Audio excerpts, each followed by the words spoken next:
ഞങ്ങൾ ആദ്യം ആടിന്റെ പോസ്റ്റർ ഇറക്കിയപ്പോൾ ഇതിങ്ങനെ നിങ്ങളോട് താരാ പറഞ്ഞ ഇങ്ങനെ ചെയ്യാൻ ആ ക്രിയേറ്റീവ് ഫ്രീഡം പോലും നമുക്ക് ആട് ഫാൻസ് തരുന്നില്ല.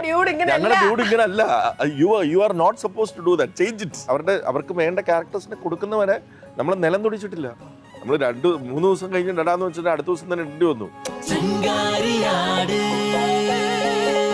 ആട് വണ്ണിൽ ഇവർക്കൊക്കെ ഈ പേരിടുന്നതും ഇവർക്ക് ഈ ക്യാരക്ടർ സ്കെച്ച് ഉണ്ടാക്കുന്നതും ഇതിന്റെ ബിഗിനിങ് തൊട്ടുള്ള ആളാണല്ലോ. How did this happen? ആദ്യം ഇട്ടിരുന്ന പേര് ദബാങ് ഷമീർ എന്നായിരുന്നു. അപ്പം ദബാങ് കണ്ട് സൽമാൻ ഖാന്റെ ഫാനായ ഒരാൾ, അങ്ങനെയാണ് ആ ലുക്കിലേക്ക് ഇവോൾവ് ചെയ്യുന്നത്. ശരിയാട്ടോ, അത് സർബത്ത് ഷമീറാണ്. ആക്ച്വലി മണിയാശാന് ഭയങ്കര ഇഷ്ടമാണ് ഈ ക്യാരക്ടർ. മണിയാശാൻ ഇന്ദ്രൻ സാറിനോട് പറഞ്ഞു എന്ന് പറഞ്ഞു, നമുക്ക് രണ്ടുപേരും കൂടെ സംസാരിക്കുന്നത് ഷൂട്ട് ചെയ്യാം.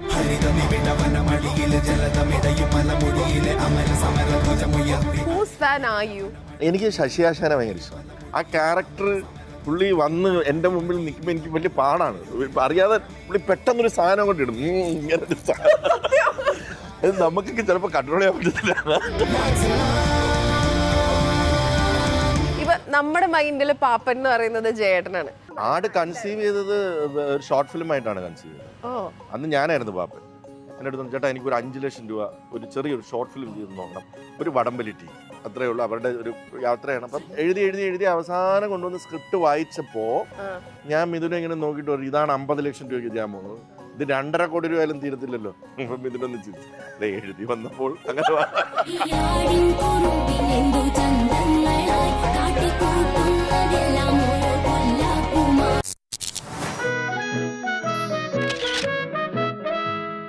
ആട് 3 എന്ന് പറയുമ്പോൾ നമ്മുടെ മനസ്സിലേക്ക് വരുന്ന കുറേ ചോദ്യങ്ങൾ ഉണ്ടാവുമല്ലോ. മമ്മൂക്കയുടെ ക്യാമിയോ, ലാലേട്ടൻ്റെ വോയിസ് ഓവർ, നിഖിലയുടെ ഡാൻസ്, നമ്മുടെ ഡ്യൂഡിന് എന്ത് പറ്റി, ഈ ചോദ്യങ്ങളൊക്കെ നിങ്ങൾ എടുത്തു വെക്കേണ്ടി വരും.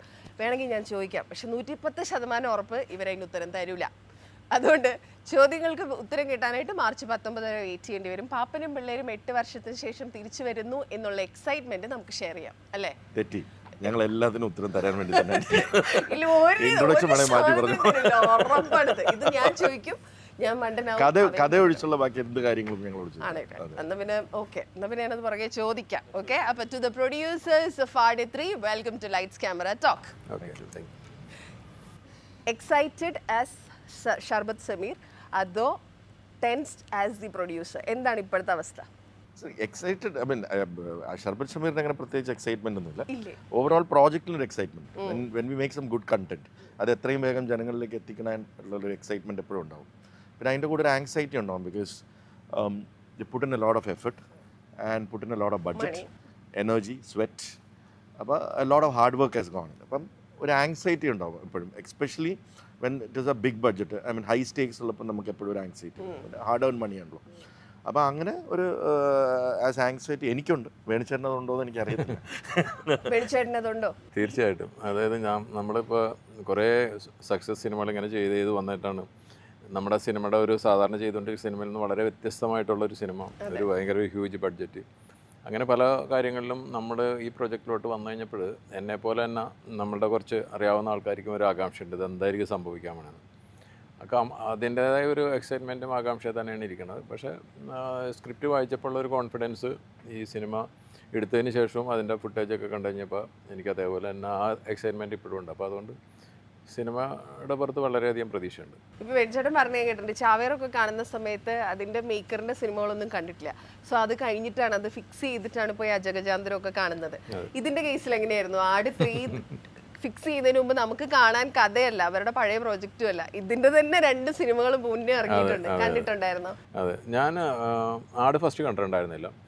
സെക്കൻഡ് ഞാൻ ഫുൾ മൂവി ആയിട്ട് കണ്ടിട്ടുണ്ടായിരുന്നു, അതിൻ്റെ പല ഭാഗങ്ങളൊക്കെ കണ്ടിട്ടുണ്ടായിരുന്നു. അപ്പോൾ എൻ്റെ അടുത്ത് വിജയ് സ്റ്റോറി ആദ്യം നരേറ്റ് ചെയ്തതിന് ശേഷം ഞാൻ ആദ്യം ദുബായി ചെന്നിട്ട് സിനിമ കാണുകയാണ് ചെയ്തത്. അത് കഴിഞ്ഞ് കഴിഞ്ഞിട്ട് എനിക്ക് സ്ക്രിപ്റ്റ് തന്നിട്ടുണ്ടായിരുന്നു. അത് ഫുള്ള് വായിച്ചു കഴിഞ്ഞപ്പോൾ എന്ന് പറഞ്ഞൊരു ക്ലാരിറ്റി വന്നു എന്താണ് സിനിമ എന്നുള്ള രീതി. അതിന് ശേഷമാണ് ഞാൻ ഈ പ്രൊജക്റ്റിലോട്ട് എൻ്റർ ആവണത്. അപ്പോൾ എന്ന് വെച്ചിട്ടുണ്ടെങ്കിൽ അതിൻ്റെ കണ്ടിന്യൂഷൻ ആണല്ലോ, സെക്കൻഡിൻ്റെ ഒരു കണ്ടിന്യൂഷൻ, എല്ലാ കഥാപാത്രങ്ങളും അതേപോലെ തന്നെ അതേ ഇതിൽ തന്നെ ഇതിലോട്ട് വരുന്നുണ്ട്. അപ്പോൾ അത് കണ്ടില്ലെങ്കിലും ഈ സിനിമ അങ്ങനെ മനസ്സിലാവാതിരിക്കണമെന്നില്ല, എങ്കിൽ പോലും നമുക്ക് അതിൻ്റെ കുറച്ചും കൂടി ഒരു ക്ലാരിറ്റി കിട്ടും അത്. അതെ, ഇപ്പം അതായത് നമ്മുടെ മലയാള സിനിമയിൽ നമുക്ക് സിനിമ ആസ് സച്ച് ആണ് മിക്കവാറും ഫാൻ ബേസ് ഉണ്ടാവുക. ആടിന് വേറെ ഒരു ഫാൻ ബേസ് ആണ്. അതായത് ഓരോ ക്യാരക്ടേഴ്സിനും ഒരു സെറ്റ് ഓഫ് ഫാൻസ് ഉണ്ട്, എല്ലാവർക്കും ഒരു ഫാൻ ബേസ് ഉണ്ട്. ആ ക്യാരക്ടർ ബിൽഡിംഗ് ഒക്കെ അങ്ങനെയാണ്. അപ്പോൾ ആട് 3 വരുമ്പോൾ ഈ പറഞ്ഞ പോലെ നമ്മൾ ഭയങ്കര എക്സൈറ്റഡ് ആണ്, ഓരോ ഫാൻസുകാരും തമ്മിൽ അതിൻ്റെ ഡിസ്കഷൻ. ഇപ്പോൾ ഡ്യൂഡിന് എന്ത് സംഭവിക്കും, സാത്താൻ സേവ്, ഈ എക്സൈറ്റ്മെൻ്റ് ആണ് നമ്മളെ വെയിറ്റ് ചെയ്യിപ്പിച്ചിരിക്കുന്നത്. അതുകൊണ്ടാണ് ആട് 3 വരുമ്പോൾ നമുക്ക് ഇത്ര ഡിസ്കഷൻ വരുന്നതും. ചേട്ടന് ഏറ്റവും ഇഷ്ടപ്പെട്ട ക്യാരക്ടർ ഏതായിരുന്നു? ഈ 1ഉം 2ഉം കാണുമ്പോൾ കൂട്ടത്തിൽ ആരുടെ ഫാനാന്ന് ചോദിച്ചാൽ എന്താ പറയുക? ഞാനതിൽ 1-2 ഇൻ്റർവ്യൂകളിൽ ഞാൻ ഓൾറെഡി പറഞ്ഞു. അന്നേരം എനിക്ക് വിജയ് ഇല്ലാതുകൊണ്ട് വിജയും അതിലൊരു ഇത് തന്നെയാണല്ലോ. പക്ഷേ എനിക്കത് ഇത് കണ്ടു കഴിഞ്ഞിട്ട് എനിക്ക് എന്തുകൊണ്ടോ എനിക്ക് ഒരു ഈ പ്രത്യേകിച്ച് നമ്മൾ ഇതിലെന്ന് അറിയാമല്ലോ, ആരും ഒരു സീരിയസ് കഥാപാത്രങ്ങളൊന്നും അല്ല. അപ്പോൾ വിനായകൻ്റെ ക്യാരക്ടർ എനിക്ക് ഭയങ്കരമായിട്ട് അതായത് എല്ലാവരും ഒരു പ്രതീക്ഷിക്കുന്നതിൻ്റെ അപ്പുറത്തോട്ട്, ബാക്കിയൊന്നും മോശമൊന്നുമല്ല പറയണം, എല്ലാവരും അവരുടേതായ രീതിയിൽ വളരെ ഈസി ആയിട്ടാണല്ലോ അഭിനയിക്കണം. എന്താ വെച്ചാൽ ഓൾറെഡി 2 സിനിമയിൽ വന്ന്, അപ്പോൾ അവർക്ക് അറിയാം അതിൻ്റെ മാനറിസം എന്താണ്, ബാക്കി ഇതാണ്. പിന്നെ ഈ പറയുന്ന ഡയലോഗുകളൊക്കെ എന്ന് പറഞ്ഞാൽ അവർക്ക് ആവശ്യമുള്ള കറക്റ്റായിട്ടുള്ള ഡയലോഗുകളും അവരുടെ ചെറിയ ചെറിയ ആക്ഷനുകൾ പോലും ഇതിൽ ഈ പറയുന്ന ഇതിൻ്റെ ഡയറക്ടർ എടുത്തു വെച്ചിട്ടുണ്ട്. പക്ഷേ എങ്കിൽ കൂടി വിനായകൻ ഇതിന് എല്ലാത്തിൻ്റെ മേലെ നിൽക്കണ പോലെ എനിക്ക് തോന്നിയിരുന്നു സത്യം പറഞ്ഞിട്ടുണ്ടെങ്കിൽ. നമുക്കുണ്ടല്ലോ, നമ്മളതായത് ഓരോ ഒരു സിനിമ ഇത് നമ്മുടെ ആടിൻ്റെ കേസിൽ ആദ്യത്തെ സിനിമ തിയേറ്ററിൽ സക്സസ് അല്ല, എന്നിട്ടും you made the second cinema, അതും 3ാമത്തെ സിനിമയിൽ. അപ്പോൾ ആദ്യം സിനിമ തിയേറ്ററിൽ ഇറക്കുമ്പോൾ ഇത് തിയേറ്ററിൽ വൻ ഫ്ലോപ്പാണ്. ഇപ്പോൾ ആട് 3 അതിൻ്റെ 3rd പാർട്ടിന് നമ്മൾ ഇത്രയും ആൾക്കാർ എക്സൈറ്റഡ് ആയിട്ട് വെയിറ്റ് ചെയ്യുന്നു. അപ്പോൾ as the producer what is your feeling? അല്ല, അതൊരു എപ്പോഴും നമുക്ക് സാറ്റിസ്ഫാക്ഷൻ തരുന്നത്. നമ്മളൊരു ഫ്രാഞ്ചൈസി അല്ലെങ്കിൽ ഒരു യൂണിവേഴ്സ് ബിൽഡ് ചെയ്തെടുക്കുക, അത് ഏത് പ്രൊഡക്ഷൻ ഹൗസിൻ്റെ ഒരു ഡ്രീമാണ് നമുക്ക് സ്വന്തമായിട്ടൊരു യൂണിവേഴ്സ് ഉണ്ടാവുക എന്നുള്ളത്. അപ്പം അങ്ങനെ മലയാളത്തിലെ ഏറ്റവും സോട്ട് ആഫ്റ്റർ യൂണിവേഴ്സ് എന്ന് വേണമെങ്കിൽ ഇന്ന് മലയാളത്തിൽ, I mean universe, I mean ഫ്രാഞ്ചൈസികൾ ഒരുപാട് ഉണ്ടാകും, ബട്ട് ഒരു യൂണിവേഴ്സ് ഒരു സിനിമയിൽ തന്നെ അങ്ങനെ ഒരു യൂണിവേഴ്സ് ഉണ്ടാകുക, ആ കഥാപാത്രങ്ങൾക്ക് ഫാൻസ് ഉണ്ടാകും. ബിക്കോസ് ആക്ടേഴ്സിനെക്കാട്ടിലുപരി നമ്മൾ ആക്ടേഴ്സിനെ ഓൺ ചെയ്യുന്നില്ല, but we on the characters. ആ ക്യാരക്ടേഴ്സിന് ഫാൻ ബേസ് ഉണ്ടാകുമെന്ന് പറയുന്നത് ഏതൊരു പ്രൊഡക്ഷൻ ഹൗസിനെ സംബന്ധിച്ചിടത്തോളം ഏറ്റവും ഒരു എക്സ്റ്റസിയാണ്. സോ അപ്പോൾ അതിനു വേണ്ടി വെയിറ്റ് ചെയ്യപ്പെടുന്നു. ഇപ്പോൾ നമ്മളൊരു പോസ്റ്റ് ഇടുമ്പോൾ നമ്മൾ അങ്ങനെയാണല്ലോ ഇപ്പോൾ ഗേജ് ചെയ്യുന്നത്, സോഷ്യൽ മീഡിയയുടെ ഒരു എക്സ്പെക്റ്റേഷൻ ഗേജ് ചെയ്യുന്നത്. ആടിൻ്റെ ഒരു പോസ്റ്റ് ഇടുമ്പോൾ അത് പെട്ടെന്ന് അത് സ്പ്രെഡ് ചെയ്യുന്നു, അതിൽ കമൻസ് വരുന്നു. അതിൻ്റെ ഓരോ മൈന്യൂട്ട് കാര്യങ്ങൾക്ക് പോലും ആളുകൾ ചിലപ്പം ദേഷ്യപ്പെടുന്നവർ വരെയുണ്ട്. ഞങ്ങൾ ആദ്യം ആടിൻ്റെ പോസ്റ്റർ ഇറക്കിയപ്പോൾ ഇതിങ്ങനെ നിങ്ങളോട് താരാ പറഞ്ഞ് ഇങ്ങനെ ചെയ്യാൻ, ആ ക്രിയേറ്റീവ് ഫ്രീഡം പോലും നമുക്ക് ആട് ഫാൻസ് തരുന്നില്ല. ഞങ്ങളുടെ ഡ്യൂഡ് ഇങ്ങനെ അല്ല, you are not suppose to do that, change it. എന്നിട്ട് അവർക്ക് വേണ്ട ക്യാരക്ടേഴ്സിനെ കൊടുക്കുന്നവരെ നമ്മൾ നിലം തുടിച്ചിട്ടില്ല. നമ്മൾ 2-3 ദിവസം കഴിഞ്ഞ് ഇടാന്ന് വെച്ചിട്ട് അടുത്ത ദിവസം തന്നെ ഇടേണ്ടി വന്നു. അപ്പം അത്രയും മനസ്സിലാക്കണം. അപ്പം അങ്ങനത്തെ ഒരു ഫാൻ ഫോളോയിങ് കാണുമ്പം നമുക്ക് ആക്ച്വലി ഒരു സന്തോഷമുണ്ട്. പിന്നെ എക്സ്പെക്റ്റേഷൻ കൂടുമ്പോൾ ഞങ്ങൾക്ക് അതിൻ്റെ നമ്മുടെ റെസ്പോൺസിബിലിറ്റി കൂടുന്നു. സോ റെസ്പോൺസിബിലിറ്റി ഈസ് ലൈക്ക് നമ്മളൊരു പീക്കിലെത്തി നിൽക്കുമ്പോൾ ഐ മീൻ അതിൻ്റെ ഹൈയും വരുന്ന ഉയർച്ചയും കൂടുമല്ല. അപ്പം അതിൻ്റെ എക്സ്പെക്റ്റേഷൻ കൂടുന്ന കാണുമ്പം എൻ്റെ പരിപാടി കണ്ടില്ലേ, I'm not slept for അല്ലല്ല. എൻ്റെ അടുത്ത് പലരും വെയിറ്റ് ഒക്കെ കുറഞ്ഞല്ലോ വർക്കൗട്ട് ചെയ്തു. ഞാൻ പറഞ്ഞു വേണ്ട, അത്യാവശ്യം ടെൻഷൻ കൂട്ടി കുഴക്കുന്നുണ്ട്, രാവിലെ ഉച്ചയ്ക്ക് രാത്രി കഴിക്കുന്നുണ്ട്, 3 നേരം കൃത്യമായിട്ട് കഴിക്കുന്നുണ്ട്. അതുകൊണ്ട് ഒരു പ്രശ്നമൊന്നുമില്ല. അപ്പം എക്സ്പെക്റ്റേഷൻ ഉണ്ട്. പിന്നെ ആട് 2-ന്റെ സ്കെയിൽ അല്ല ആട് 2. ഇപ്പം വേണിച്ചേട്ടനില്ലായിരുന്നെങ്കിൽ ഈ പ്രോജക്റ്റ് നടക്കില്ല. ബിക്കോസ് എന്നെ കൊണ്ട് അത് ഒരിക്കലും എടുക്കാൻ പറ്റില്ല. ഞാൻ പറഞ്ഞ ഞങ്ങളുടെ 23 സിനിമയുടെ ബഡ്ജറ്റാണ് ഈ ആട് 3. എവിടെ നിന്ന് കിട്ടി കുട്ടി ധൈര്യം?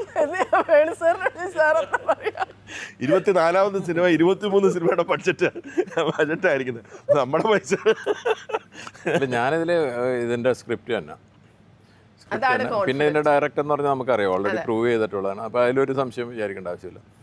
സ്ക്രിപ്റ്റ് വളരെ മനസ്സിരുത്തി വായിച്ചു കഴിഞ്ഞപ്പോൾ സംഗതി ഇല്ലെന്നുണ്ടെങ്കിൽ നമ്മൾ ഇങ്ങനത്തെ ഒരു ഇതിലോട്ടൊന്ന്, പ്രത്യേകിച്ച് ഞാൻ ചെയ്യുന്ന എൻ്റെ ഒരു സ്വഭാവത്തിൽപ്പെട്ട സിനിമയല്ല. അപ്പോൾ ആ ഒരു കോൺഫിഡൻസ് തന്നെയാണ്. പക്ഷെ അത് ഒരു തെറ്റ് പറ്റില്ലെന്ന് തന്നെയാണ് എൻ്റെ വിചാരം. പിന്നെ അത്യാവശ്യം ഹൈ എക്സ്പെക്ടേഷൻസ് കാണുമ്പോഴേ, ഇപ്പൊ നേരത്തെ എന്ന് പറഞ്ഞാൽ ഒറ്റയ്ക്ക് ഇരുന്ന് കരയണല്ലോ ഓരോന്ന് കാണുമ്പോ, ഇപ്പൊ എന്ന് പറഞ്ഞാൽ തോളത്ത് ചായ്ക്കാൻ ഒരാളും കൂടെ ഉണ്ട്. അല്ലല്ലേ, എനിക്ക് പേടിയെന്ന് പറഞ്ഞാൽ നമ്മുടെ സ്വന്തം പൈസയാണെങ്കിൽ കുഴപ്പമില്ല, വേറൊരാളുടെ നമ്മളെ വിശ്വസിച്ച്. ഇപ്പൊ വേണിച്ചേട്ടൻ പറഞ്ഞ പോലെ വേണിച്ചേട്ടൻ്റെ ജോണർ അല്ല ഇത്. I convinced him. I mean, maybe his family is a follower of ആട് സീരീസ്. അപ്പം അങ്ങനെ വേണിച്ചേട്ടൻ നമ്മളെ വിശ്വസിച്ച് വന്നിരിക്കുന്നതാണ്. അപ്പം അതിൽ നമ്മൾ 100% ജസ്റ്റിസ് ചെയ്തിട്ടുണ്ടെന്നാണ് ആസ് എ പ്രൊഡക്ഷൻ ടീം ഞങ്ങൾ വിശ്വസിക്കുന്നത്. ബട്ട് ഒരു എക്സ്പെരിമെൻ്റ് ആണ് ഈ സിനിമ എന്ന് പറയുന്നത്. ഇപ്പം കാലം മാറി, ആളുകളുടെ ടേസ്റ്റ് മാറി, അല്ലെങ്കിൽ ഫ്യൂം ബീങ് കഴിഞ്ഞ ആ 8 വർഷം കൊണ്ട്. ഇപ്പം 2017 ആട് 2 ഇറങ്ങി. അതിനുശേഷം മലയാള സിനിമയിൽ വന്നിട്ടിരിക്കുന്ന മാറ്റങ്ങൾ വളരെ, മലയാള സിനിമയല്ല ലോക സിനിമയിൽ, അതായത് കോവിഡ് കഴിഞ്ഞിട്ട് ഇപ്പോൾ OTTയുടെ കടന്നുവരവോടെ വന്നിരിക്കുന്ന മാറ്റങ്ങൾ. അപ്പോൾ അതിനെല്ലാം വലിയ മലയാളത്തിൽ നിന്നും പാൻ സൗത്ത് സിനിമകൾ ഇറങ്ങി തുടങ്ങി. പാൻ സൗത്ത് എന്ന് വിശേഷിപ്പിക്കാവുന്ന ബഡ്ജറ്റുള്ള സിനിമകൾ ഇറങ്ങി തുടങ്ങുന്നു. അപ്പോൾ ആളുകൾക്ക് വീണ്ടും വീണ്ടും എക്സ്പെക്റ്റേഷൻ കൂടുന്നു.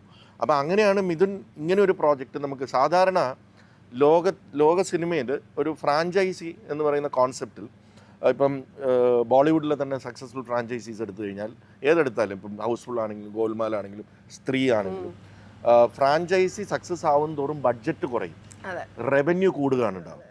പക്ഷേ ഇവിടെ നേരെ ഓപ്പോസിറ്റാണ് സംഭവിച്ചിരിക്കുന്നത്.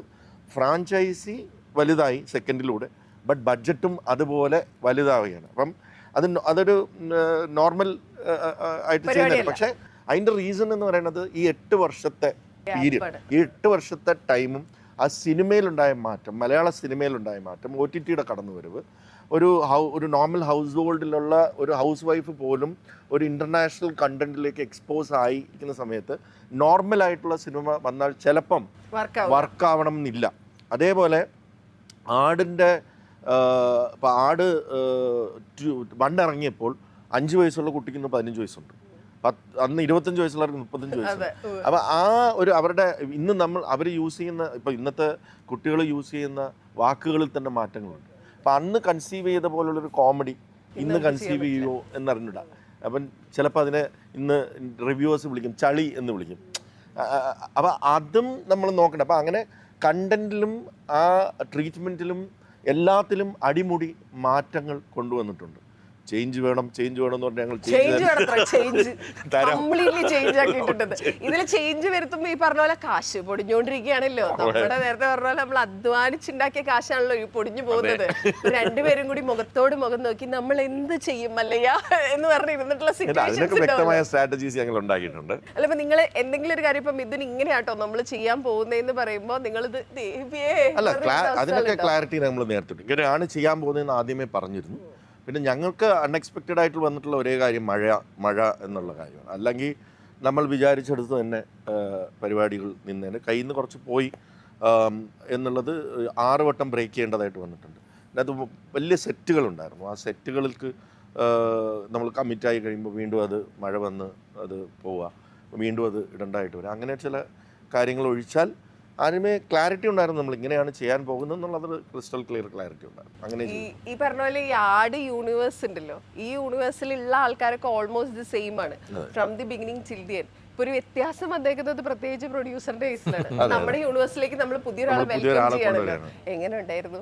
അല്ല, ഐ മീൻ വണ്ടർഫുൾ എക്സ്പീരിയൻസ്. ഞാൻ പല ഇന്റർവ്യൂവിലും പറഞ്ഞിട്ടുണ്ട് ഈ പ്രോജക്റ്റ് ഇങ്ങനെ ഒരു ഇതിലേക്ക് എത്താൻ വേണിച്ചേട്ടനില്ലാതെ നടക്കത്തില്ല. I mean it's A blessing. I count twice when I think about it. അപ്പം ആൻഡ് ഇത്രയും പ്രൊഫഷണൽ ആയിട്ടുള്ള നമ്മളൊരു കാര്യം എഗ്രി ചെയ്ത് കഴിഞ്ഞ് കഴിഞ്ഞാൽ പിന്നെ അതിനകത്തോട്ട് വേറെ ചർച്ചകളൊന്നുമില്ല. ആൻഡ് നമ്മളൊരു കാര്യം വേണിച്ചേട്ടാ ഇങ്ങനൊരു ഇത് ഹെൽപ്പ് വേണമെന്ന് പറഞ്ഞാൽ ഇന്ന് ചോദിച്ചാൽ ഇന്നലെ തരും. അങ്ങനത്തെ ഒരു പ്രൊഡക്ഷൻ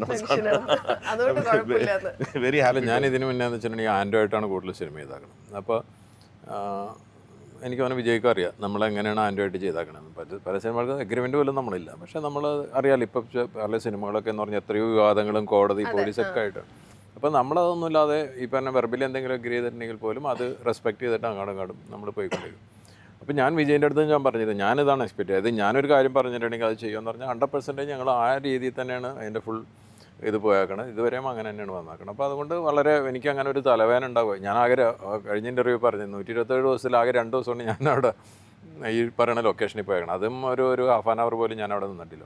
പക്ഷേ എല്ലാം നമ്മളറിയുന്നുണ്ട് ഇവരെല്ലാ കാര്യങ്ങളും നമുക്ക് യാതൊരു വിധ ചിലതുണ്ടല്ലോ നമ്മൾ എൻ്റർ ചെയ്ത് കുറച്ച് കഴിയുമ്പോൾ നമുക്ക് തന്നെ തോന്നുമല്ലോ ഒരു തലവേദന ആയിരുന്നു. അങ്ങനെയൊന്നും ഒരു നിമിഷം പോലും തോന്നാത്ത രീതിയിൽ വളരെ ഭംഗിയായിട്ട് തന്നെ ചെയ്തിട്ടുണ്ട്. അതിൽ നമ്മൾ എന്തായാലും ഇവിടെ അപ്രീഷിയേറ്റ് ചെയ്യണം. ഇപ്പം നമ്മൾ ഈ ആട് 3യുടെ പോസ്റ്ററൊക്കെ വന്നു കഴിഞ്ഞപ്പോൾ വന്ന ഡിസ്കഷനാണ് സിനിമ 2 ഇറങ്ങിയിട്ട് 8 വർഷം കഴിഞ്ഞു. ഇവർക്ക് ആർക്കും ഒരു മാറ്റമില്ല, വളർന്നത് നമ്മൾ മാത്രമാണെന്ന്. ഇതാണ് ഈ കമൻറ്റ് ചെയ്യുന്ന ആൾക്കാർ എല്ലാവരും പറയുന്ന കാര്യം. അതിൻ്റെ ഒരു റീസൺ എന്ന് പറഞ്ഞാൽ ഇവരുടെ ലുക്കാണ്.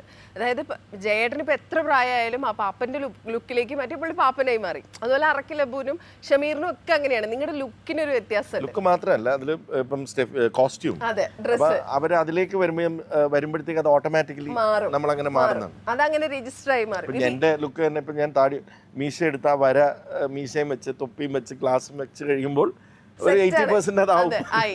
പിന്നെ എത്ര പ്രായമായാലും അത് സെറ്റാണ്. അതൊരു ഭയങ്കര ബ്രില്യൻ മൂവ് ആണ് അങ്ങനെ ഒരു ക്യാരക്ടർ സ്കെച്ച് എന്ന് പറയുന്നത്. ഇതിന്റെ ഒരു ബിഗിനിങ് ഉണ്ടല്ലോ, ആട് വണ്ണിൽ ഇവർക്കൊക്കെ ഈ പേരിടുന്നതും ഇവർക്ക് ഈ ക്യാരക്ടർ സ്കെച്ച് ഉണ്ടാക്കുന്നതും ഇതിന്റെ ബിഗിനിങ് തൊട്ടുള്ള ആളാണല്ലോ. How did this happen? അല്ല, ആദ്യമേ ക്ലിയർ കട്ട് ഇപ്പൊ പേരുകൾ ഇടുന്നതിൽ മിഥുൻ ഭയങ്കര മിടുക്കനാണ്. അപ്പൊ ഈ ഇരട്ട പേരിടുന്ന എല്ലാത്തിനും നമ്മളിപ്പോ ഒരു ചെറിയ ക്യാരക്ടർ ആണെങ്കിൽ പോലെ അവർക്ക് നമ്മളൊരു ഒറിജിനൽ പേര് ഇടാറില്ല. അപ്പം ഇതിനകത്ത് തന്നെ ഇപ്പോൾ ഒരു കുഞ്ഞാപ്പൂ എന്നൊരു പേരുണ്ടെങ്കിൽ അങ്ങനെ വെറും കുഞ്ഞാപ്പൂ നമുക്കൊരു സുഖമില്ല. ആടാകുമ്പോൾ ആക്രി കുഞ്ഞാപ്പൂ. അപ്പം അങ്ങനെ ഓരോത്തിനും ഓരോ പേരുകൾ അങ്ങനെ ഓട്ടോമാറ്റിക് അത് ചിലപ്പോൾ ഇവോൾവ് ചെയ്ത് വരുന്നതാണ്. പക്ഷേ ഈ മെയിൻ ക്യാരക്ടേഴ്സിൻ്റെ പേരുകളെല്ലാം നേരത്തെ എൻ്റെ പേര് മാത്രമാണ് ഒന്ന് മാറിയത്. ആ സമയത്ത് ആദ്യം ഇട്ടിരുന്ന പേര് ദബാങ് ഷമീർ എന്നായിരുന്നു. അപ്പം ദബാങ് കണ്ട് സൽമാൻ ഖാൻ്റെ ഫാനായ ഒരാൾ അങ്ങനെയാണ് ആ ലുക്കിലേക്ക് ഇവോൾവ് ചെയ്യുന്നത്. പിന്നെ വെറുതെ നമ്മൾ വേറൊരു സിനിമയുടെ പേരെടുത്ത് നമ്മുടെ ഫ്രാൻ യൂണിവേഴ്സിലേക്ക് ഇടണ്ടല്ലോ എന്ന് വെച്ചിട്ടാണ് അത് സർബത്ത് ഷമീർ ആവുന്നത്. ബാക്കി എല്ലാ പേരുകളും നേരത്തെ തന്നെ അങ്ങനെ തന്നെ.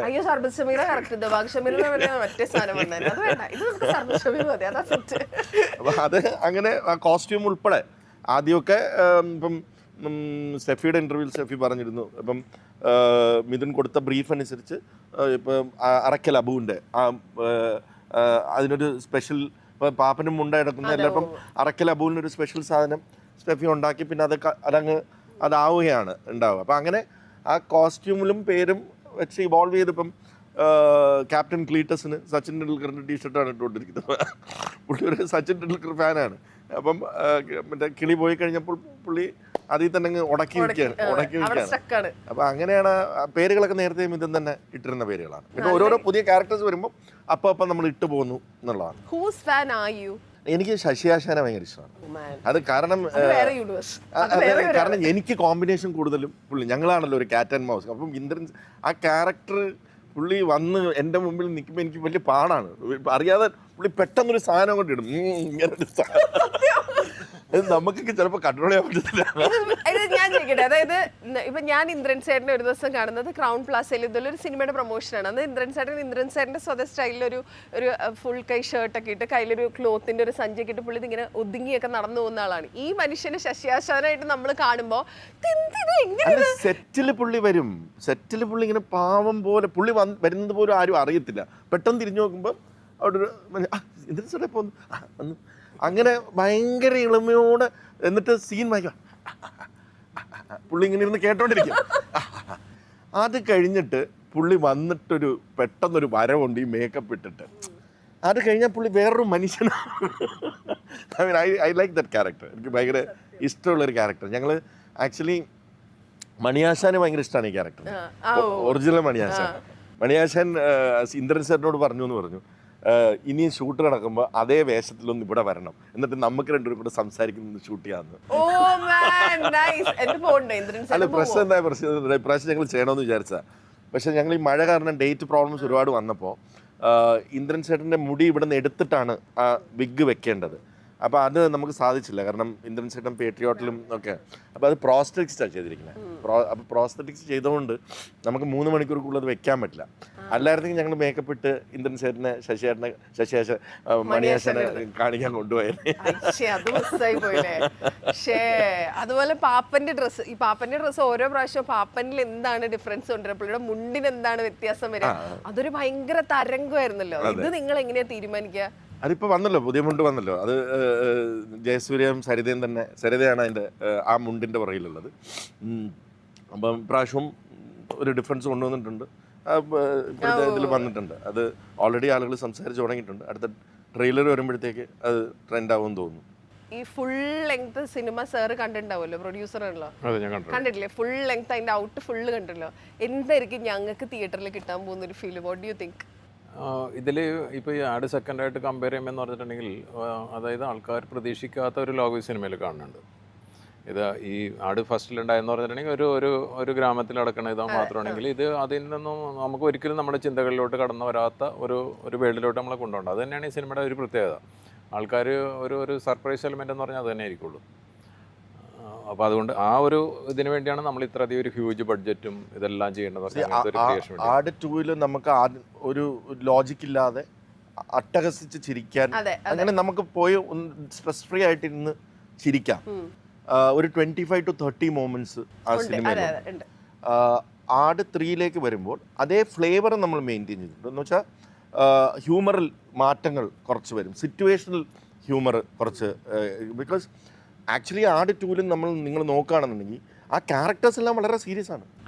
അവര് സംസാരിക്കുന്നതെല്ലാം നമുക്കാണ് ചിരി. ഇപ്പം പാപ്പൻ ആ കമ്മട്ടം കാണുമ്പോൾ ഇതിനി പാപ്പന്റെ നടുവിൽ വെച്ച് വെൽഡ് ചെയ്യാനുള്ള സാധനമാണ്. അവര് വളരെ സീരിയസ് ആയിട്ട് പറയുന്ന കാര്യമാണ്, പക്ഷെ നമുക്കാണ് ചിരി വരുന്നത്. അതേപോലെ തന്നെ ഈ ആട് 2-ൽ ഒരു സ്റ്റോറി പോകുന്നുണ്ട്, ഒരു പ്രോപ്പർ കുറച്ചും കൂടെ ശക്തമായ ഒരു സ്റ്റോറി പോകുന്നു. 3-ല് 2 ടൈം ലൈൻസിലൂടെ പറഞ്ഞു വരുന്നു. ഫസ്റ്റ് ഹാഫിൽ നമ്മൾ ആ സ്റ്റോറി രജിസ്റ്റർ ചെയ്യാനായിട്ടുള്ള ഒരു ടൈം നമുക്കുണ്ടാവും, ആൻഡ് ഗിഗിൾ ചെയ്ത് പോവാം എന്നുള്ള ഒരു ഇതായിരിക്കും. ഇപ്പോൾ സെക്കൻഡ് ഹാഫിലേക്ക് വരുമ്പോൾ ഇറ്റ് വിൽ ബി ആട് 2, അങ്ങനത്തെ ഒരു ഫുൾ ലെങ്ത് ഹ്യൂമർ വരും. പക്ഷേ ഇതിനകത്തുള്ള കാര്യം എന്ന് പറഞ്ഞാൽ നമുക്കിതിപ്പോൾ എവിടെ ചിരിക്കില്ല നമുക്കറിയാൻ പറ്റും. ആട് 2 ഫൈനൽ എഡിറ്റ് കഴിഞ്ഞിട്ട് ഇപ്പം നമ്മളിത് സ്ക്രിപ്റ്റിൽ കേൾക്കുന്നു, പിന്നെ ഷൂട്ട് ഫുട്ടേജ് കാണുന്നു, പിന്നെ എഡിറ്റിൽ കാണുന്നു, പിന്നെ DA കാണുന്നു. ഇതെല്ലാം കാണുന്നിട്ട് നമ്മൾക്ക് ഒരു ഘട്ടത്തിൽ നമ്മൾ ശരിയാക്കി നിർത്തും, നമ്മുടെ ജഡ്ജ്മെന്റ് പോകും. അപ്പോൾ ആട് 2-ന്റെ ഫൈനൽ എഡിറ്റ് കഴിഞ്ഞിട്ട് നമുക്ക് ഇത് വർക്കാവൂ എന്നൊക്കെ ഉള്ള തോന്നലുണ്ട്. കുറച്ചും കൂടെ എഡിറ്റ് ചെയ്ത് കളഞ്ഞാലോ എന്ന് പറഞ്ഞിട്ട് ലാസ്റ്റ് സെൻസറിൻ്റെ തലേന്ന് 6 മിനിറ്റ് എഡിറ്റ് ചെയ്ത് കളഞ്ഞു. പക്ഷെ തിയേറ്ററിൽ വന്നപ്പം ഒരു ലാഗുമില്ല, എല്ലാവരും ഒന്നിച്ചിരിക്കുന്നു. അപ്പം നമ്മൾ ചോദിച്ചാൽ 6 മിനിറ്റ് കളയണ്ടായിരുന്നു എന്ന് പറഞ്ഞു. ആദ്യം എന്നിട്ട് ഈ സോഷ്യൽ മീഡിയയിൽ ഇട്ടപ്പം അപ്പം ഇവിടെ ഞങ്ങളുടെയൊക്കെ ജഡ്ജ്മെൻറ്റ് ഏതെങ്കിലും ഒരു ഘട്ടത്തിൽ പോയിട്ട് എൻ്റെയൊക്കെ പോയി. ഇപ്പം ഞാനിപ്പം സിനിമ കാണുമ്പോൾ ചിരിയല്ല, നമ്മുടെ ഡ്യൂറേഷൻ നോക്കലും മറ്റേ CG-യുടെ ഇത് നോക്കലും RR നോക്കലും ഒക്കെയാണ്. മറ്റത് വിട്ടു. അപ്പൊ ആ അപ്പൊ ഇനി അത് തിയേറ്ററിൽ വരുമ്പോഴാണ് നമുക്ക് അതിന്റെ കറക്റ്റ് ജഡ്ജ്മെന്റ്. തിയേറ്ററിൽ ആക്ച്വലി അങ്ങനെ പോകുമ്പോൾ എൻജോയ് ചെയ്യാൻ പറ്റും. അതായത് ഈ സിനിമ തൊട്ടക്കം തൊട്ട് ഒടുക്കം വരെ ഇങ്ങനെ കുറേ പ്രാവശ്യം കണ്ടിട്ട് തിയേറ്ററിൽ പോയിട്ട് അതൊരു വേറെ എക്സ്പീരിയൻസ് അല്ലേ? അതെ, നമ്മൾ ഇതുവരെ കാണാത്തൊരു ഓഡിയൻസിന്റെ കൂടെ തിയേറ്റർ എക്സ്പീരിയൻസിൽ നമ്മൾ ഇരിക്കും. നമുക്ക് ഭയങ്കര ടെൻഷനിലായിരിക്കും ഇരിക്കുന്നത്. ഞാൻ കൂടുതലും ആളുകളുടെ ഇതിലേക്ക് റിയാക്ഷൻസിലേക്കാണ് നോക്കുന്നത്. എവിടെയാണ് ചിരിക്കുന്നത്, എന്താണ് വർക്കാകുന്നത്, നമ്മൾ പ്രതീക്ഷിക്കാത്ത സാധനങ്ങൾ വർക്കാവുന്ന സമയങ്ങളുണ്ട്, നമ്മൾ പ്രതീക്ഷിച്ചെടുത്തും വർക്കാവുന്നുണ്ട്, ചിലത് വർക്കാവാതെ പോകും. അപ്പോൾ അതാണ് നമ്മൾ കൂടുതലും ശ്രദ്ധിക്കുക. But that moment where that baby is born and നമ്മൾ ആ തിയേറ്ററിൽ അത്രയും പേരുടെ കൂടെ ഇരുന്ന് കാണുമ്പോൾ ഉള്ള എക്സൈറ്റ്മെൻറ്റ് അത് വേറെയാണ്. സാറിന് എങ്ങനെയാ? സാറിന്റെ ഇപ്പൊ രേഖാചിത്രം എന്നൊക്കെ പറഞ്ഞാൽ നമ്മൾ ആ ടൈമിൽ കണ്ടിട്ടുള്ള ഭയങ്കര ത്രില്ലിംഗ് ആയിട്ടുള്ള സാധനമായിരുന്നു. ഇത് സാറിന് കഥ അറിയാം, സാർ ഇത് ഫുള്ള് കാണുന്നുണ്ട് ഇറങ്ങുന്നതിന് മുമ്പ്. തിയേറ്ററിൽ പോയിരുന്നിട്ട് ഇത് എൻജോയ് ചെയ്യാൻ പറ്റുമോ? ഡെഫിനറ്റ്ലി. എന്താ വെച്ചിട്ടുണ്ടെങ്കിൽ ഈ പറഞ്ഞ രീതിയിൽ നമ്മളിപ്പോൾ സാധാരണ കാണുന്നത് ഇതിൻ്റെ റഫ് ഫുട്ടേജ് ഒക്കെ കാണുന്നത് TV-ലും ഒക്കെയാണ്. അപ്പോൾ അതിൽ ചിലപ്പോൾ VFX വന്നിട്ടുണ്ടാവില്ല, അല്ലെന്നുണ്ടെങ്കിൽ ഈ പറയുന്ന മ്യൂസിക് ആഡ് ചെയ്തിട്ടുണ്ടാവില്ല, അങ്ങനെ കുറേ ഡബ്ബിങ് പ്രോപ്പർ ആയിരിക്കില്ല. അപ്പോൾ അങ്ങനത്തെ തന്നെ നമ്മൾ കണ്ടാക്കണത്. അപ്പോൾ തിയേറ്ററിൽ നാളെ സിനിമ വരുമ്പോൾ എന്ന് പറഞ്ഞാൽ വലിയ സ്ക്രീനിൽ ഈ പറയുന്ന എല്ലാ സാധനങ്ങളും കൂടി ടോട്ടലി ഒരു ഡിഫറെൻറ്റ് ഇതായിരിക്കുള്ളൂ. അപ്പോൾ അത് തന്നെയാണ് നമുക്ക് മാക്സിമം എക്സൈറ്റ്മെൻറ്റ് വരുന്നത്. അപ്പോൾ നമ്മൾ ഇതിൽ തന്നെ ഇത്ര സാറ്റിസ്ഫാക്ഷൻ കിട്ടണമെന്നുണ്ടെങ്കിൽ നമുക്കറിയാം തിയേറ്ററിലോട്ട് വന്നു കഴിഞ്ഞിട്ടുണ്ടെങ്കിൽ അതൊരു വേറെ, പ്രത്യേകിച്ച് ഇതിൻ്റെ ഒരു ഫൈനൽ മിക്സിങ്ങിലാണല്ലോ എല്ലാ ഇതും വന്നത്. അപ്പോൾ അതിൽ ഞാനത് തന്നെയാണ് ഇപ്പോൾ പ്രതീക്ഷിച്ചുകൊണ്ടിരിക്കുന്നത്. ഇപ്പം ഒരു 100 സിനിമ വന്നാൽ അതിൽ നിന്ന് 5 സ്ക്രിപ്റ്റൊക്കെ ആയിരിക്കും നിങ്ങൾ സെലക്ട് ചെയ്യാം എന്ന് വിചാരിച്ചിട്ട്. അതിൽ ഈ ജഡ്ജ്മെന്റ് എന്ന് പറയുന്ന ഒരു സാധനം ഉണ്ടല്ലോ. ഇപ്പോൾ രേഖാചിത്രത്തിന്റെ കാര്യം പറയുമ്പോൾ നമ്മൾ ആദ്യമായിട്ട് AI യൂസ് ചെയ്ത് മമ്മൂക്കനെ കാണുന്നതൊക്കെ നമുക്ക് കാണാൻ കിട്ടിയിരുന്നു. സാറിനോട് അത് വന്നവർ പറയുകയാണ്, നമ്മൾ AI ഉപയോഗിച്ച് മമ്മൂക്കനെ ഇങ്ങനെ ഉണ്ടാക്കും പഴയ കാലത്ത്. ഇതെങ്ങനെയാണ് ജഡ്ജ് ചെയ്യുക? അല്ല, അതിൽ ഈ രേഖാചിത്രത്തിൻ്റെ കാര്യം പറയുകയാണെങ്കിൽ ആ സ്ക്രിപ്റ്റ് കേൾക്കുമ്പോൾ തന്നെ അതൊരു സൂപ്പർ ഹിറ്റ് സിനിമയാണെന്ന് അന്നേരം തന്നെ ഓൺ ദ സ്പോട്ട് ഞാൻ തീരുമാനിക്കുകയും ഞാൻ ആ സമയത്ത് പറഞ്ഞു, ഞാൻ ഈ ജോഫിനായിട്ട് പരിചയമൊന്നുമില്ല, ആദ്യമായിട്ട് കാണണമെങ്കിൽ ഞാനത് ചെയ്യാനായിട്ട് ഞാൻ ഇത് ചെയ്യണം. അതിനുശേഷമാണ് ഇതിൻ്റെ പ്രൊഡക്ഷൻ സൈഡിലോട്ടുള്ള ഡിസ്കഷൻ പോകുന്നത്, എങ്ങനെ നമ്മളിത് ക്രിയേറ്റ് ചെയ്യും. നമുക്കിപ്പോൾ മമ്മൂക്കിനെ കൊണ്ടുവന്ന് കഴിഞ്ഞിട്ട് അത് ഇങ്ങനത്തെ ഒരു ചെറിയ റോളിലോട്ട് ചെയ്യില്ല. അപ്പോൾ അവർ പറഞ്ഞ് ഇങ്ങനെ ചെയ്യാൻ പറ്റും. അത് കഴിഞ്ഞിട്ട് എനിക്ക് അതിൻ്റെ 1-2 സാമ്പിളുകൾ എനിക്ക് അയച്ചു തന്നിരുന്നു. അപ്പോൾ ഞാനതിൽ കൺവിൻസിങ് ആയിരുന്നു. അപ്പോൾ ആ രീതിയിൽ തന്നെയാണ് ചെയ്യുന്നത്. നമ്മളൊരു സ്ക്രിപ്റ്റ് എഴുതി ചെയ്യുന്ന സമയത്ത് നമുക്ക് ആ ഉള്ള ഒരു എക്സൈറ്റ്മെൻറ്റ് ഉണ്ടല്ലോ, ഫസ്റ്റുള്ള ആ എക്സൈറ്റ്മെൻറ്റ് വെച്ചിട്ടാണ് ഞാൻ സിനിമ ചെയ്യുന്നത്. അപ്പോൾ ഒരു 99% അങ്ങനെ എക്സ്പെരിമെൻറ്റ് കിട്ടാറില്ല. നമ്മൾ കേൾക്കണ ഇതെല്ലാം രേഖാചിത്രം കഴിഞ്ഞിട്ട് ഇപ്പോൾ 1 വർഷം കഴിഞ്ഞ് നമ്മളിതുവരെ സിനിമ ചെയ്യാതിരുന്ന് പറഞ്ഞിട്ടുണ്ടെങ്കിൽ എനിക്ക് ഇഷ്ടപ്പെടണം, എനിക്കൊരു ധൈര്യത്തോടു കൂടി ഇറക്കാൻ പറ്റുന്ന ഒരു സിനിമ കിട്ടാതിരുന്നതുകൊണ്ടാണ് ലേറ്റ് ആയത്. പിന്നെ അതിനുശേഷം ഇത് വന്നു കഴിഞ്ഞപ്പോൾ ഞാൻ അതിലോട്ട് എൻ്റർ ചെയ്ത് ഓക്കെ എനിക്കൊരു പ്രതീക്ഷകളുണ്ടെന്ന് പറഞ്ഞു കഴിഞ്ഞിട്ട് ഇതാണ്. അപ്പോൾ അതാണ് നമുക്ക് ഒരു എക്സൈറ്റ്മെൻറ്റ് കിട്ടുന്ന സബ്ജക്റ്റ് മാത്രമാണ് നമ്മൾ സിനിമയിലോട്ട് ചെയ്യുന്നുള്ളൂ. ഒരു ദിവസം എത്ര കഥകൾ കേൾക്കും? ഞാൻ സാധാരണ ഇതിൽ ഞാൻ ദുബായിലാണ് സ്ഥിരമായിട്ടുള്ളത്. ഇവിടെ വന്ന സമയത്ത് എങ്ങനെ ഉണ്ടെങ്കിലും ഒരു 3 കഥകളൊക്കെ എങ്ങനെയും നമ്മുടെ ഇപ്പോൾ അസോസിയേറ്റ് അല്ലെങ്കിൽ വേറെ ഏതെങ്കിലുമൊക്കെ കെയർ ആരെങ്കിലുമൊക്കെ വിളിച്ച് പറയും ഒരു കഥ കേൾക്കണമെന്ന് പറയും. അപ്പോൾ ഞാൻ അങ്ങനെ കേൾക്കാറുണ്ട് സ്ഥിരമായിട്ട്. പക്ഷേ അത് കഥ കേട്ട് വരുമ്പോൾ തന്നെ നമുക്കറിയാം നമ്മൾ ഉദ്ദേശിക്കണം ചിലപ്പോൾ അത് നാളെ ഒരു നല്ല സിനിമ, പക്ഷേ നമുക്കത് ഇഷ്ടം ഏതെങ്കിലും രീതിയിൽ വർക്കൗട്ട് ഇല്ലെന്ന് തോന്നി ഞാൻ പിന്നെ അതിൻ്റെ പുറകെ പോകാറില്ല. അങ്ങനെ പറ്റിയിട്ടുള്ള സിനിമകളുണ്ട്, അതായത് നമ്മുടെ ജഡ്ജ്മെന്റ് പാളി നമ്മൾ ചിലപ്പോൾ വർക്കൗട്ട് സാറിന് വർക്കൗട്ട് ആവാത്തത് പക്ഷേ പുറത്തിറങ്ങിയപ്പോൾ നല്ല ഹിറ്റായ സിനിമ. ഈ അടുത്ത് ഈ കുറച്ച് നാളുകളിൽ എനിക്കൊരു 2 വർഷത്തിൻ്റെ ഇപ്പുറം ഞാൻ നോ പറഞ്ഞാക്കുന്ന സിനിമകൾ ഒരു 3-4 സിനിമകൾ വന്നു കഴിഞ്ഞാൽ അട്ടർ ഫ്ലോപ്പായി പോയിട്ടുണ്ട് സിനിമ തിയേറ്ററിൽ. നമ്മൾ അതായത് നമ്മളൊരു വലിയ കഴിവെന്ന് പറഞ്ഞാൽ കറക്റ്റ് ആയിരുന്നു. അതാണ് നല്ലത്. അങ്ങനെ ഏതെങ്കിലും ഒരു സിനിമ സൂപ്പർ ഹിറ്റ് ആവാണെന്ന് തോന്നണമെങ്കിൽ ഞാനത് അപ്പം തന്നെ കൈവെക്കും. എൻ്റെ ഒരു സ്വഭാവം അതാണ്. നമുക്ക് ആ ഒരു ആവേശം ഉണ്ടല്ലോ, ഇപ്പോൾ പൈസ ഉണ്ടാക്കാൻ അല്ലെങ്കിൽ വേറെ പ്രശസ്തിക്ക് വേണ്ടി ഒന്നുമല്ല, നമ്മളൊരു സബ്ജക്റ്റ് കേട്ട് കഴിഞ്ഞാൽ തോന്നിക്കഴിഞ്ഞാൽ ഞാനത് ചെയ്യും. ഈ നമ്മൾ സാധാരണ മലയാളികൾ പറയുമല്ലോ ഈ ചൂടുവെള്ളത്തിൽ വീണ പൂച്ച പച്ചവെള്ളത്തും കണ്ടാലും പിന്നെ പേടിക്കുന്നത്. ഇപ്പം നിങ്ങൾ പ്രൊഡ്യൂസേഴ്സിൻ്റെ കാര്യത്തിൽ ഇത് കറക്റ്റാണ്. നിങ്ങൾ ഒരു സാധനം ഇപ്പോൾ സാറിൻ്റെ കാര്യത്തിൽ മാമാങ്ക ആദ്യം ചെയ്യുമ്പോൾ തുടരെടുത്തൊക്കെ പ്രശ്നങ്ങളാണ്. അപ്പം അത് കഴിയുമ്പോൾ നമ്മൾ വിചാരിക്കുന്നത് ഈ പ്രൊഡ്യൂസറിനെ അടുത്ത പടം ചെയ്ത് നമ്മൾ പ്രതീക്ഷിക്കുന്നില്ല, കാരണം അത്രയും പ്രശ്നങ്ങളോട് അദ്ദേഹം ഈ സ്ട്രെസ്സാണല്ലോ. അപ്പോൾ വിജയൻ എവിടെയോ പറഞ്ഞു കേട്ടിട്ടുണ്ട് 1 വർഷം നമ്മൾ ഹാർഡ് വർക്ക് ചെയ്തതിൻ്റെ റിസൾട്ട് നമ്മളൊരു 24 hours അറിയാണ്. അതോ 24 മണിക്കൂറോട് പൊട്ടി തീർന്നു. അത് ഭയങ്കര പ്രശ്നം. അതായത് ഈ ഗാംബ്ലിംഗ് ഒക്കെ ചെയ്യുന്ന അല്ലെങ്കിൽ ട്രേഡിംഗ് ഒക്കെ ചെയ്യുന്നവർക്കാണ് ഇത്രയും സ്ട്രെസ് ഉള്ളത്. What is your confidence? അതായത് ഇപ്പം മാമാങ്കം കഴിഞ്ഞിട്ട് അടുത്ത സിനിമ എന്നാൽ ഞാൻ ചെയ്യാണ് എന്ന് പറഞ്ഞ് ഇറങ്ങണ്ടേ, അതിനൊരു കോൺഫിഡൻസ് വേണ്ടേ? അല്ല, മാമാങ്കത്തിൽ നിന്ന് അതൊരു വലിയൊരു ലേണിംഗ് പ്രോസസ്സായിരുന്നു. എന്താണ് സ്ക്രിപ്റ്റ് എങ്ങനെ ആയിരിക്കണം, ഇതായിരിക്കണം, ഡയറക്ടർ എന്ന് പറഞ്ഞാൽ എന്തായിരിക്കണം, അതേപോലെ തന്നെ അതിൽ ടെക്നീഷ്യൻസിൻ്റെ കാര്യങ്ങൾ, പ്രൊമോഷൻ എങ്ങനെ പോകണം, നമ്മൾ ഇതിൻ്റെ ബഡ്ജറ്റിനെ പറ്റി എന്ത് പറയണം, ഇനി നാളെ കളക്ഷൻ വന്നു കഴിഞ്ഞിട്ടുണ്ടെങ്കിൽ അത് എന്ത് പറയണം, ഇതെല്ലാ കാര്യങ്ങളും അതിൽ നിന്ന് മനസ്സിലാക്കി. ഞാനത് അതിൻ്റെ ഒരു ഇതിൽ നിന്നാണ് ബാക്കി എല്ലാ സിനിമയും ചെയ്താൽ എല്ലാ കാര്യങ്ങളും ഞാൻ അതേപോലെയാണ്. ഞാൻ കഴിഞ്ഞ ദിവസം വിജയുടെ ഒരു ഇൻ്റർവ്യൂ ആയിട്ട് കഴിഞ്ഞപ്പോൾ ഞാൻ സത്യം പറഞ്ഞ് ഇത്ര ഒരു വലിയൊരു ഉദാഹരണമില്ല. അതായത് ഈ റോക്കറ്റ് വിക്ഷേപണത്തിൻ്റെ പറയണ്ടല്ലോ സിനിമയായിട്ട്, അതായത് ഇത് അപ്പുറത്ത് ഒരു കാര്യമില്ല. എന്ന് വെച്ചാൽ വളരെ പ്രതീക്ഷയോടെയാണ് ഇത് ചെയ്യണത്. അപ്പോൾ ചില റോക്കറ്റ് എന്ന് പറഞ്ഞാൽ അവിടെ തന്നെ ഇരുന്ന് പൊട്ടിപ്പോകും. അതായത് ചിലതെന്ന് പറഞ്ഞിട്ടുണ്ടെങ്കിൽ അറ്റ്ലീസ്റ്റ് ഈ പറയുന്ന ഭ്രമണപഥമൊക്കെ എത്തിക്കഴിഞ്ഞിട്ടായിരിക്കും ചിലപ്പോൾ ഈ ലോഞ്ചിങ്ങിൻ്റെ സമയത്തായിരിക്കും പോണത് സിനിമ. പിന്നെ എന്ന് വെച്ച് കഴിഞ്ഞാൽ അത് മൊത്തം പോവുകയാണ്. സിനിമ അതേപോലെ തന്നെയാണ്, ഒന്നുമില്ല. മറ്റേന്ന് പറഞ്ഞാൽ വെറും ചാരം തന്നെ എത്തണില്ല. അതെ ഒരു വലിയ ഉദാഹരണം ഞാൻ കേട്ടിട്ടില്ല സിനിമ.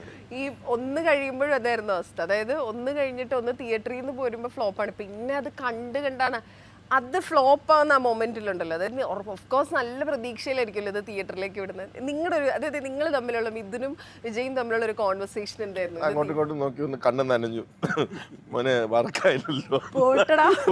അത് കഴിഞ്ഞ് പിന്നെ അല്ല, അത് പ്രശ്നം എന്ന് പറഞ്ഞാൽ എനിക്ക് പടം ബ്രേക്ക് ഈവൻ ആണ്. ഓൾറെഡി സോൾഡ് ആയിരുന്നു, ചെറിയ കോസ്റ്റ് ആയിരുന്നു. പക്ഷെ നമ്മൾ പ്രതീക്ഷിച്ചൊരു വിജയം കിട്ടിയില്ല എന്നുള്ള ഒരു സാധനം. അത് എക്സ്പെരിമെൻ്റൽ ഫിലിം ആയിരുന്നു. അത് അതിലും മേലെ എക്സ്പെരിമെൻ്റലായിട്ട് എഡിറ്റ് ചെയ്തതിൻ്റെ ഒരു മിസ്റ്റേക്കാണ്. അത് റീ എഡിറ്റ് ചെയ്തു. അപ്പോൾ തന്നെ നമ്മളതിന് സൊല്യൂഷൻ കണ്ടു, റീ എഡിറ്റ് ചെയ്തു, ചാനൽ കൊടുത്തു, DVD. അതാണ് നമ്മളിപ്പോൾ കാണുന്ന വേർഷനും വർക്കായ വേർഷനും. അതിനൊരു സൊല്യൂഷനും കൂടെ കണ്ടിരുന്നു. സോ ഇത് അതായത് ഈ നിങ്ങളുടെ ഒരു സ്ട്രെസ് ബസ്റ്റർ എന്താ? കാരണം സിനിമയുടെ കഥ കേൾക്കുക, സിനിമയിൽ വർക്ക് ചെയ്യുക, ആക്ട് ചെയ്യുക, ഇത് പുറത്തിറക്കുക, ഇത് തിയേറ്ററിൽ പോയി കാണുക, പ്രൊമോഷൻ്റെ ഭാഗമായിട്ടൊക്കെ കാണുകയൊക്കെ ചെയ്യണ്ടല്ലോ. അതിൻ്റെ സ്ട്രെസ് ബസ്റ്റർ എന്താ? What you guys do? ഇത്ര സ്ട്രെസ് അടിച്ചിട്ട്, അതായത് ഈ സിനിമ കഴിഞ്ഞു, ഇനി പോസ്റ്റ് പ്രൊഡക്ഷൻ കഴിഞ്ഞു, റിലീസ് സെറ്റ് ആയി കഴിഞ്ഞാൽ പിന്നെ നിങ്ങളുടെ ഒരു മറ്റുള്ള സിനിമകൾ കാണും, വേറെ ബാക്കിയുള്ളവരുടെ സിനിമ, അവര് ടെൻഷൻ അടിച്ച് അടിച്ച് സമാധാനിക്കുന്നു. നമുക്ക് ടെൻഷൻ ഇല്ലല്ലോ, അത് കണ്ട് ഇത് ഓടിയത് തന്നെ. ഇപ്പൊ ആട് 3 ഒരു പാൻ ഇന്ത്യൻ ഫീൽഡിലാണ് സംഭവം പോകുന്നത്. അപ്പോൾ അതിന് മുന്നേ എനിക്കൊരു പരീക്ഷണം പോലെ ആട് 2 പല ലാംഗ്വേജസിൽ ഡബ് ചെയ്ത് ഇറക്കിയാൽ കൊള്ളാന്നുണ്ട് എന്ന് ഞാൻ ഇങ്ങനെ കേട്ടായിരുന്നു. അങ്ങനെ ചെയ്യുന്നുണ്ട്, ഡബ് ചെയ്ത് കഴിഞ്ഞു, ഉടനെ വരും. ആട് 2 തന്നെ റീ റിലീസ് ഇപ്പോൾ ദുബായിൽ നിന്ന് ചോദിച്ചിട്ടുണ്ട്. ഇവിടെയും ചിലപ്പം നമുക്കൊന്ന് ചെറുതായിട്ടൊന്ന് റീ റിലീസ് ചെയ്ത് ഒരു ആട് മൂഡിലേക്ക് വരാം എന്നുള്ള ചില പരിപാടികളുണ്ട്. മറ്റുള്ള ആട് 2 എല്ലാത്തിലും ഡബിങ് കഴിഞ്ഞു, ഉടനെ തന്നെ യൂട്യൂബ്. ബിക്കോസ് ഇതിൻ്റെ ട്രെയിലർ വരുമ്പോൾ ഇപ്പം മലയാള സിനിമയെ നോൺ മലയാളികളായിട്ടുള്ളൊരു ഓഡിയൻസ് ഉറ്റുനോക്കുന്നുണ്ട്. എല്ലാ സിനിമകളും കാണുന്നവർ ഉണ്ട്. സോ ഒബിയസ്ലി ഇതിൻ്റെ ട്രെയിലർ വരുമ്പോൾ ഒരു ഇൻക്വിസിറ്റീവ്നെസ് വരാം. അതുകൊണ്ട് അവർക്ക് അവരുടെ ഭാഷയിൽ കാണാം എന്നുള്ളതുകൊണ്ട് എന്തായാലും ഇത് നമ്മൾ ഡബ് ചെയ്ത് നമ്മൾ OTT വരുമ്പോഴത്തേക്ക് അവർക്കത് കാണാം, മറ്റുള്ള ഭാഷകളിൽ എന്തായാലും കാണാൻ പറ്റും. ഇതും കൂടെ ചെയ്യുന്നുണ്ട്.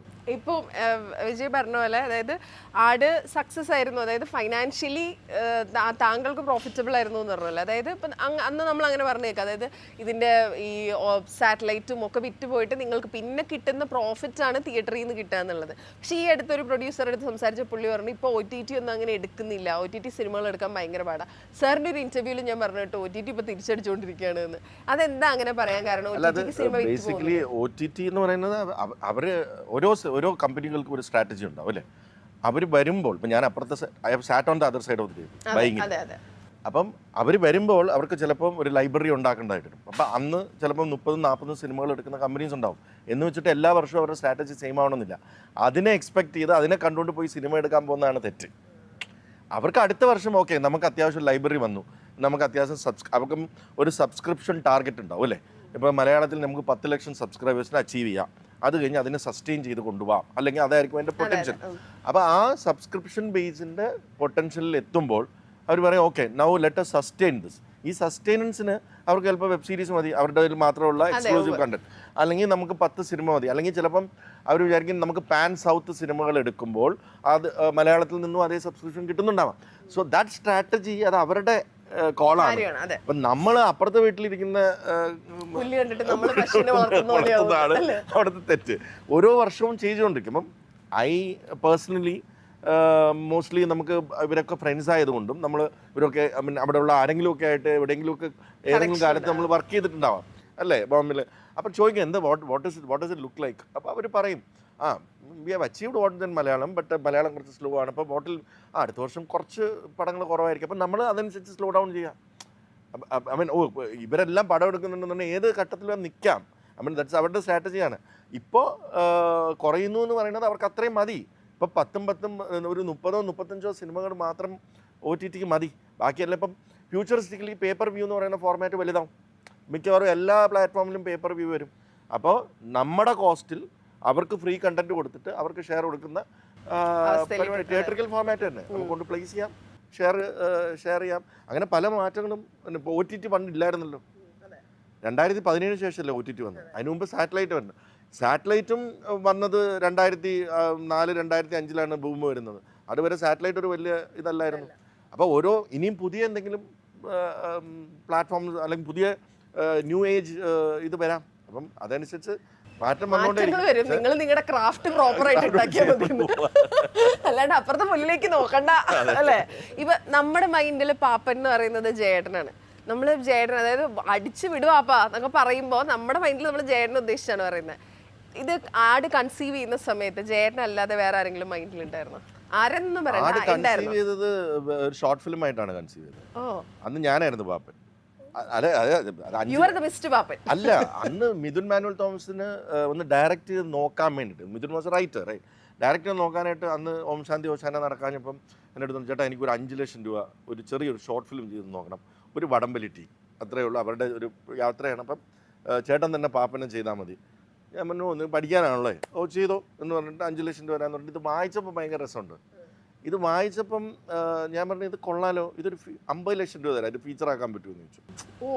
തരുമോ? ഞാൻ പറഞ്ഞു 50 ലക്ഷം രൂപ തരാം. അപ്പോൾ നമുക്ക് അന്ന് സാറ്റലൈറ്റും ഒക്കെ ഉണ്ട്, നമുക്ക് അത്യാവശ്യം നമ്മൾ നല്ല പടങ്ങൾ കൊടുത്തിട്ടുള്ളതുകൊണ്ട്. അപ്പോൾ ഞാൻ ആലോചിച്ചത് 50 ലക്ഷം രൂപ എനിക്ക് വേണമെങ്കിൽ ഒന്നും ഒരു കോമഡി പടത്തിൽ ഇതുവരെ അഭിനയിച്ചിട്ടില്ല. അങ്ങനെ മിഥുനെ എഴുതി ഒരു ചേട്ടാ പുതിയൊരു ക്യാരക്ടർ കയറിയിട്ടുണ്ട്, അങ്ങനെ ഇടയ്ക്കിടയ്ക്ക് വിളിച്ച് പറയും കേറ്റിക്കോ നമുക്ക് 50 ലക്ഷം രൂപ ക്യാപ്പ് ഉണ്ടല്ലോ, എന്ത് വേണം ആയിക്കോട്ടെ എന്ന് പറഞ്ഞിട്ട് എഴുതി അവസാനം കൊണ്ടുവന്ന് സ്ക്രിപ്റ്റ് വായിച്ചപ്പോൾ ഞാൻ മിഥുനെ ഇങ്ങനെ നോക്കിയിട്ട് പറയും ഇതാണ് 50 ലക്ഷം രൂപയ്ക്ക് ചെയ്യാൻ പോകുന്നത്, ഇത് 2.5 കോടി രൂപയാലും തീരത്തില്ലല്ലോ. മിഥുനൊന്ന് ചിരിച്ചു എഴുതി വന്നപ്പോൾ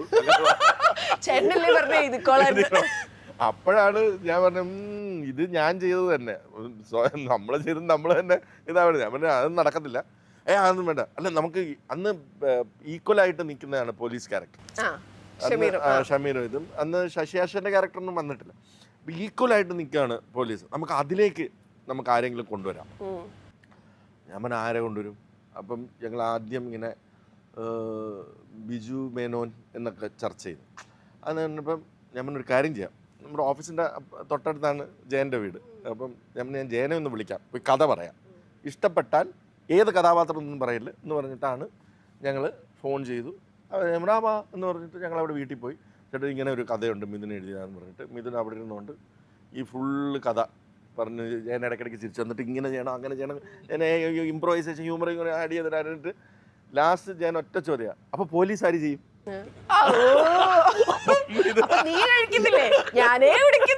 അപ്പൊ ഞാൻ മിഥുനെ ഇങ്ങനെ പിടിച്ച് പോലീസ് ഞാൻ. അങ്ങനെയാണ് പാപ്പനുണ്ടാവുന്നത്.